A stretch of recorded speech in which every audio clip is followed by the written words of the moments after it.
Hello viewers, কয়েকদিন আগে একটি ভিডিওতে আমি বলেছিলাম যে আমাদের বাচ্চাদের কি কি ইমার্জেন্সি মেডিসিন আমাদের বাড়িতে রাখা উচিত।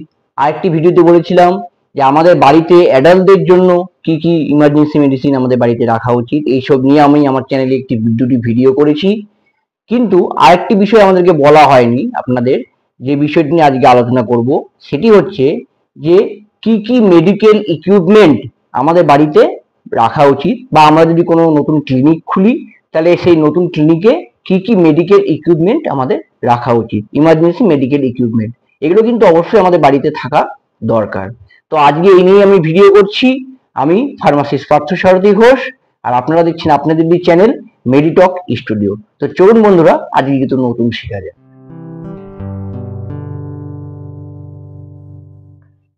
বন্ধুরা, আজকে প্রথমে যে মেডিকেল ইকুইপমেন্টটি নিয়ে আমি বলবো সেটির নাম হচ্ছে পালস অক্সিমিটার বা অক্সিমিটার। তো এই পালস অক্সিমিটার সম্পর্কে কয়েক বছর আগে পর্যন্ত আমাদেরও খুব একটা ধারণা ছিল না। তবে কোভিডের সময়ের পর, যখন আমাদের কোভিড এসেছিল বা করোনার টাইম চলছিল, তারপর থেকে কিন্তু এই ইকুইপমেন্টটি সম্বন্ধে সবারই কম বেশি কিছু অভিজ্ঞতা হয়েছে। সবাই এই ইকুইপমেন্টটিতে কিছু না কিছু এই ইকুইপমেন্টটি ইউজ করেছেন। এটি হচ্ছে কি করা যায়, এই পালস অক্সিমিটারের সাহায্যে আমরা আমাদের শরীরের ব্লাড অক্সিজেন লেভেল আমরা মাপতে পারি, আর আমাদের হার্ট রেট মাপতে পারি। তো করোনার সময়কালে এই ইকুইপমেন্টটি প্রচুর আমরা ইউজ করেছি। তো প্রথমে আমাদের এই ইকুইপমেন্টটি সম্পর্কে বলার আগে আমাদের জেনে নেওয়া উচিত যে আমাদের শরীরের নর্মাল অক্সিজেন লেভেল কত থাকা উচিত আর হার্ট রেট কত থাকা উচিত। তো আমাদের প্রত্যেক ব্যক্তির শরীরে যে ব্লাড অক্সিজেন লেভেল সেটি নর্মাল হচ্ছে 95 থেকে 100 এর মধ্যে। যদি আমাদের ব্লাড অক্সিজেন লেভেল থাকে সেটা হচ্ছে নর্মাল অক্সিজেন লেভেল।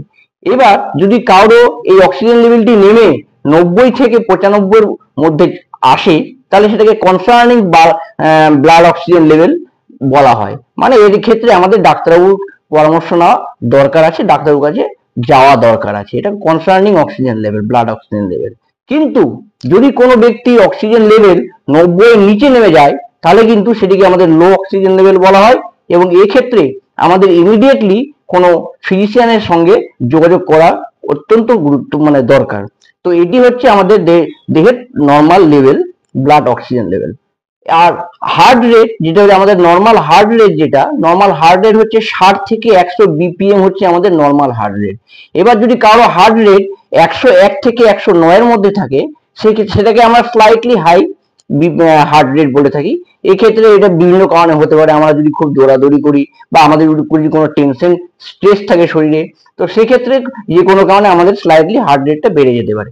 কিন্তু যদি কারো হার্ট রেট 110 থেকে 120 বা 30 এর উপরে চলে আসে তাহলে কিন্তু আমাদের সঙ্গে সঙ্গে ডাক্তারবাবুর কাছে যাওয়া প্রয়োজন। তো এগুলোই হচ্ছে আমাদের অক্সিজেন লেভেল এবং হার্ট রেট সম্পর্কে ধারণা আমি আপনাদেরকে দিলাম। এবার চলে আসি ইকুইপমেন্টে। তো এই ইকুইপমেন্টটি আমরা কিভাবে ইউজ করব। প্রথমে বলে রাখি যে ইকুইপমেন্টটি একটি, দেখবেন এই ইকুইপমেন্টের মধ্যে একটি অন অফ সুইচ আছে। এই অন অফ সুইচটিকে প্রথমে অন করতে হবে। অন করলে দেখবেন একটি ডিসপ্লে দেখাবে। সেই ডিসপ্লের মধ্যে দুটি জায়গা আছে। একটিতে দেখাবে SpO2, সেখানে আমাদের যে ব্লাড অক্সিজেন লেভেল সেটি আমরা দেখতে পাবো। আরেকটিতে BPM, সেটা হার্ট রেট আমরা দেখতে পাবো। তো মেশিনটি অন করার পরে আমাদের যেটা ইন্ডেক্স ফিঙ্গার, এটা হচ্ছে আমাদের ইন্ডেক্স ফিঙ্গার। এই ইন্ডেক্স ফিঙ্গারে মেশিনটি যদি আমরা অ্যাটাচ করে কিছুক্ষণ লাগালে দেখতে পাবেন যে আমাদের এই ডিসপ্লেতে SpO2 কত আর আমাদের হার্ট রেট কত সেটি দেখাবে। তো এটি হচ্ছে, এইভাবে আমরা এই মেশিনটি ইউজ করতে পারি। তো আপনাদের যদি কোনো মনে হয় যে এটি প্র্যাকটিক্যালি আমাদের করে দেখাতে হবে, তাহলে আমি পরের ভিডিওতে এটাকে প্র্যাকটিক্যালি করে দেখাবো। আপনারা আমার কমেন্ট বক্সে কমেন্ট করুন। যদি আপনাদের মনে হয় তাহলে আমি এটাকে প্র্যাকটিক্যালিও আপনাদেরকে করে দেখাতে পারবো। তো এটি হচ্ছে আমাদের প্রথম মেডিকেল ইকুইপমেন্ট। বন্ধুরা, 2 নাম্বার যে মেডিকেল ইকুইপমেন্টটির নাম আমি বলবো সেটি হচ্ছে থার্মোমিটার। তো এই থার্মোমিটার কি জন্য ইউজ করা হয় আমরা কম বেশি সবাই জানি। আমাদের জ্বর পরিমাপ করতে গেলে, শরীরের তাপমাত্রা পরিমাপ করার জন্য থার্মোমিটার আমরা ব্যবহার করে থাকি। তো এই থার্মোমিটার দুই প্রকার, একটি হচ্ছে ম্যানুয়াল এবং একটি হচ্ছে ডিজিটাল। তো ম্যানুয়াল থার্মোমিটার একটি কাঁচের হয়ে থাকে, এটিতে পারদ থাকে। এই পারদটা যতদূর পর্যন্ত যাবে গায়ের টেম্পারেচার, সেটাকে আমরা এই পারদের মাধ্যমে মাপতে পারি। তো এটা মাপা একটু ডিফিকাল্ট, তাই জন্য সবাই এটি দিয়ে ঠিক মতো মাপতে পারেন না। তাই জন্য আমরা ডিজিটাল থার্মোমিটার এখন নতুন এসছে, এটার সাহায্যে আমরা গায়ের তাপমাত্রা ভালোভাবে পরিমাপ করতে পারি। তো এই ডিজিটাল থার্মোমিটারের তিনটি অংশ থাকে। একটি হচ্ছে সব থেকে নিচের অংশ যেটাতে পারদ থাকে, এটি একটি নাম্বার, 1 নম্বর অংশ। 2 নম্বর হচ্ছে ডিসপ্লে, যার মধ্যে আমরা দেখতে পাই যে আমাদের টেম্পারেচার কত হলো। আর 3 নম্বর হচ্ছে অন অফ করার বাটন। তো এই অন অফ করা বাটন, এই প্রথমে সুইচটি অন করে যদি আমরা এই ডিজিটাল থার্মোমিটারটি আমাদের জিভের তলে বা আন্ডার আর্মে যদি কিছুক্ষণ 1 মিনিট বা 2 মিনিট রেখে দিই, রেখে দেওয়ার পরে যখন একটা বিপ শব্দ হবে তখন বুঝে নিতে হবে যে আমাদের টেম্পারেচারটা এখানে এসে গেছে। এই তারপরে আমরা থার্মোমিটারটি যদি ডিসপ্লেতে যদি আমরা দেখি, তাহলে আমরা আমাদের শরীরে কত টেম্পারেচার এসেছে সেটি আমরা এই ডিজিটাল থার্মোমিটারে দেখতে পাবো খুব সহজেই। তো এটি দেখার আগে আমাদের জেনে নেওয়া উচিত যে আমাদের শরীরের নর্মাল তাপমাত্রা কত। তো শরীরের নর্মাল তাপমাত্রা আমরা দুই ভাবে মাপতে পারি, একটা হচ্ছে ডিগ্রি সেলসিয়াস আর ডিগ্রি ফারেনহাইট। তো ডিগ্রি সেলসিয়াসে যদি কারো আমাদের তাপমাত্রা, শরীরের তাপমাত্রা 36.5 থেকে 37.5 এর মধ্যে থাকে, সেটা হচ্ছে আমাদের শরীরের নর্মাল তাপমাত্রা। এবার 37.5 এর যদি বেশি হয়ে যায়, 37.5 থেকে বেশি বা 38 পর্যন্ত যদি হয়ে যায়, সেটাকে স্লাইটলি হাই বলতে পারি টেম্পারেচার, এটা অল্প একটু টেম্পারেচার বেড়েছে যেটাকে বলতে পারি। আর যদি কারোর তাপমাত্রা 38 পয়েন্টের থেকেও বেশি হয়ে যায় বা 39 এর উপরে হয়ে যায়, সেটাকে আমরা কিন্তু অত্যাধিক তাপমাত্রা বৃদ্ধি বলতে পারি। আর এরকম ফারেনহাইটে আমাদের নর্মাল টেম্পারেচার হচ্ছে 97 থেকে 98.6, এটি হচ্ছে আমাদের শরীরের নর্মাল ফারেনহাইটের টেম্পারেচার। এবার কারো টেম্পারেচার যদি 98.6 এর থেকে বেশি হয়ে যায়, 99 পর্যন্ত, আমরা এটাকে বলতে পারি যে স্লাইটলি হাই টেম্পারেচার। হ্যাঁ, আর যদি কারো টেম্পারেচার 99 এর উপরে হয়ে যায়, 100 বা 101, 102 চলে যায়, তাহলে এটা আমরা বলি তখন ফারেনহাইটে অত্যাধিক বেশি মানে তাপমাত্রা। তো এইভাবে আমরা দুই ভাবে আমরা এই থার্মোমিটারে আমাদের শরীরের তাপমাত্রা মাপতে পারি। বন্ধুরা, এরপর 3 নম্বর যে মেডিকেল ইনস্ট্রুমেন্ট বা মেডিকেল ইকুইপমেন্টের নাম আমি বলবো সেটি হচ্ছে বিপি মেশিন বা স্পিগমো ম্যানোমিটার, যেটাকে আমরা মেডিকেল টার্মে বলি স্পিগমো ম্যানোমিটার। তো এই বিপি মেশিনও কিন্তু দুই রকমের হয়, একটি হচ্ছে ম্যানুয়াল এবং একটি হচ্ছে অটোমেটিক। তো ম্যানুয়ালটির সাহায্যে আমরা কিন্তু সবাই বিপি আমাদের পরিমাপ করতে পারি না, এটি খুব কষ্টসাধ্য, এটা সবার দ্বারা হয় না। তাই জন্য আমরা আমাদের বাড়িতে সবাই কিন্তু একটি অটোমেটিক বিপি মেশিন আমরা রাখতে পারি। তো অটোমেটিক বিপি মেশিনের 3টি পার্ট, একটি হচ্ছে কাফ, একটি হচ্ছে পাইপ, আর একটি হচ্ছে ইনস্ট্রুমেন্ট বা যে মেশিনটি থাকে সেটি। তো এই বিপি মেশিন দিয়ে যদি আমাদের ব্লাড প্রেশার মাপতে হয়, তাহলে কাফটাকে আমাদের বাঁ হাতে কনুয়ের যে উপর আছে, বাঁ হাতের কনুয়ের উপরে এই জায়গাটাতে কাপটাকে লাগাতে হবে।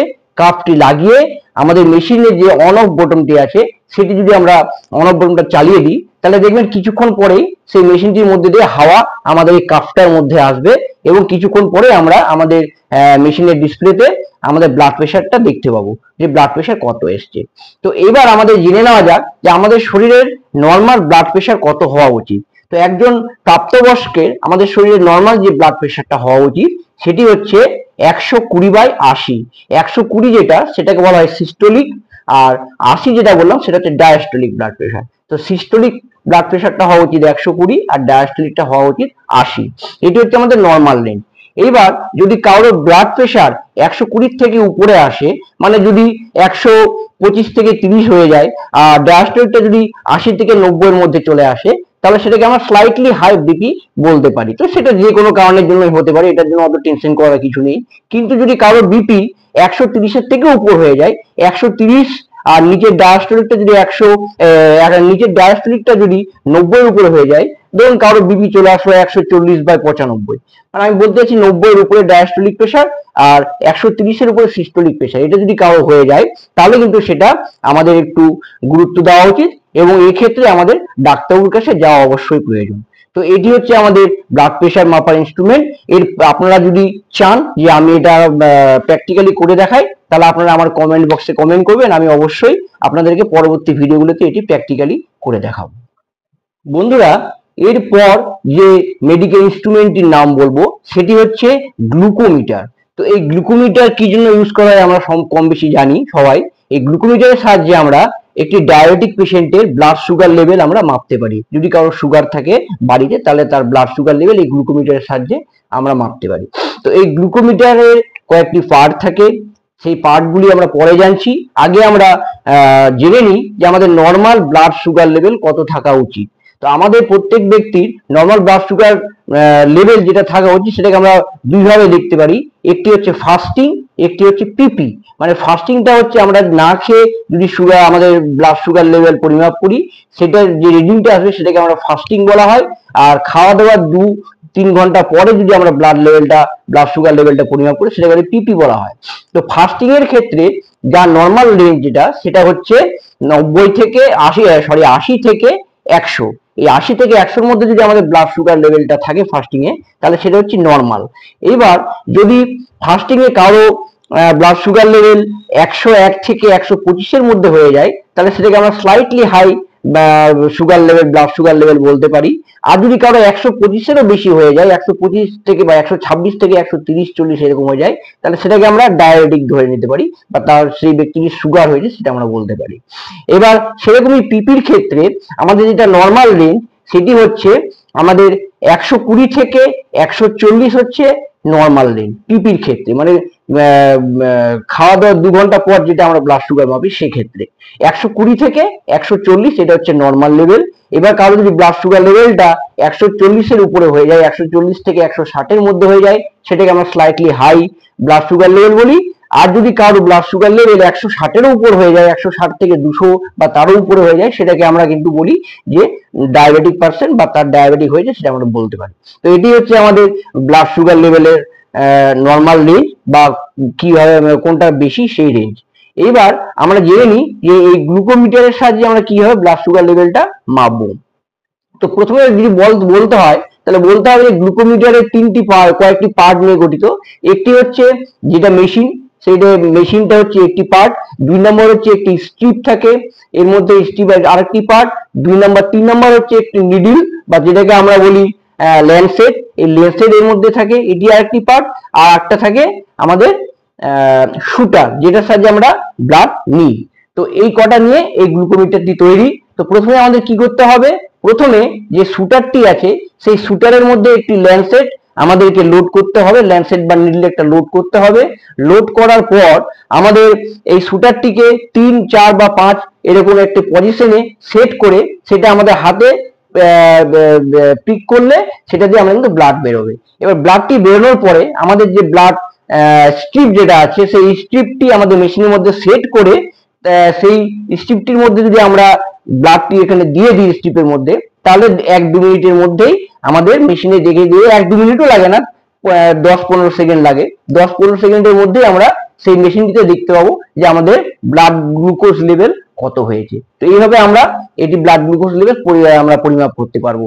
বন্ধুরা, নেক্সট ভিডিওতে আমি আপনাদেরকে এটি প্র্যাকটিক্যালি করে দেখাবো যে ব্লাড গ্লুকোজ লেভেল গ্লুকোমিটারের সাহায্যে কিভাবে করতে হয়। এটি আমি নেক্সট ভিডিওতে আমি প্র্যাকটিক্যালি আপনাদেরকে করে দেখাবো। বন্ধুরা, লাস্ট আমি আজকে যে মেডিকেল ইনস্ট্রুমেন্টটির নাম বলবো সেটি হচ্ছে নেবুলাইজার মেশিন। তো এই নেবুলাইজার মেশিন খুবই গুরুত্বপূর্ণ একটি মেশিন। এটি আমাদের প্রত্যেকের বাড়িতেই থাকা উচিত। যদি আমাদের বাড়িতে ছোট বাচ্চা থাকে বা বয়স্ক কোনো ব্যক্তি থাকে, তাহলে এই মেশিনটি খুবই গুরুত্বপূর্ণ। কারণ এই মেশিনটি যদি আমাদের বাচ্চাদের ক্ষেত্রে যদি কোনো আমাদের কাশি হয়ে যায় বা শ্বাসকষ্টের প্রবলেম হয়, বাচ্চা হোক বড় হোক সবার ক্ষেত্রেই যদি খুব কাশি হয়, খুব শ্বাসকষ্ট হয়, তাহলে এই মেশিনটি ইউজ করলে, মেশিনটির মাধ্যমে ভেপা নিলে আমাদের সেটি কমে যায়। তো এই মেশিনটি কতগুলি পার্টসে বিভক্ত, এই পার্টস গুলো সম্বন্ধে প্রথমে আমাদের আলোচনা করা যাক। তো যে পার্টস গুলো আছে, প্রথম যে পার্ট সেটি হচ্ছে বড় যে মেশিনটা, এটি একটি পার্ট, এটাকে বলা হয় আমাদের এয়ার কম্প্রেসার।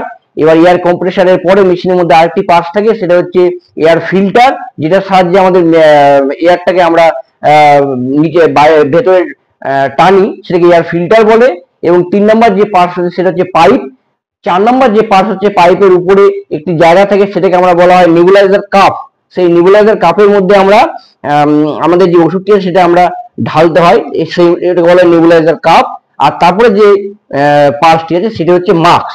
তো এই পার্টস গুলো সমস্ত কিছু একসঙ্গে আমরা একত্রিত করে আমাদেরকে মেশিনটি ইউজ করতে হয়। তো মেশিনটি ইউজ করলে এই পার্টস গুলো সমস্ত কিছু সব সবকিছু একত্রিত করে আমাদের যে নেবুলাইজার কাপ আছে, নেবুলাইজার কাপে ডাক্তারবাবু যে মেডিসিনটি দিয়েছেন সেই মেডিসিনটি সেই কাপের মধ্যে, নেবুলাইজার কাপের মধ্যে ঢেলে দিতে হবে। ঢেলে কাপটি বন্ধ করে আমরা যদি সুইচটি অন করে দিই, তাহলে দেখবেন যে ভেতর থেকে ভেপার বেরোবে। সেই ভেপারটা তখন কি করতে হবে, আমাদের যে মাস্ক আছে সেই মাস্কটা আমাদের নাক সহ মুখের মধ্যে পুরোটাতে পরে নিতে হবে ভালোভাবে টাইট করে। এবার পরে নেওয়ার পরে যে ভেপার গুলো আসবে সেটা আমাদেরকে ভেতরে ইনহেল করতে হবে। তো কতক্ষণ পর্যন্ত ইনহেল করব, কাপের মধ্যে যতক্ষণ পর্যন্ত যে ওষুধগুলো শেষ না হয় সেই ততক্ষণ পর্যন্ত আমাদেরকে সেই ভেপারটা ইনহেল করতে হবে। তো বাড়িতে যদি কোনো সিওপিডি পেশেন্ট থাকে, অ্যাস্থমার পেশেন্ট থাকে, বা যাদের খুব শ্বাসকষ্ট আছে এরকম পেশেন্ট থাকলে আমরা এই মেশিনটি ইউজ করতে পারি। তো এই মেশিনটি আমরা ডাক্তারবাবুরা পেশেন্টের কন্ডিশন অনুযায়ী আমাদেরকে ইউজ করতে বলেন। আমরা এই মেশিনটির সাহায্যে 1 থেকে 2 বার বা 3 বার পর্যন্ত আমরা কোনো বাচ্চা বা বড় মানুষকে আমরা এটা দিয়ে নেবুলাইজ করতে পারি। তো এটি হচ্ছে আমাদের লাস্ট ইনস্ট্রুমেন্ট।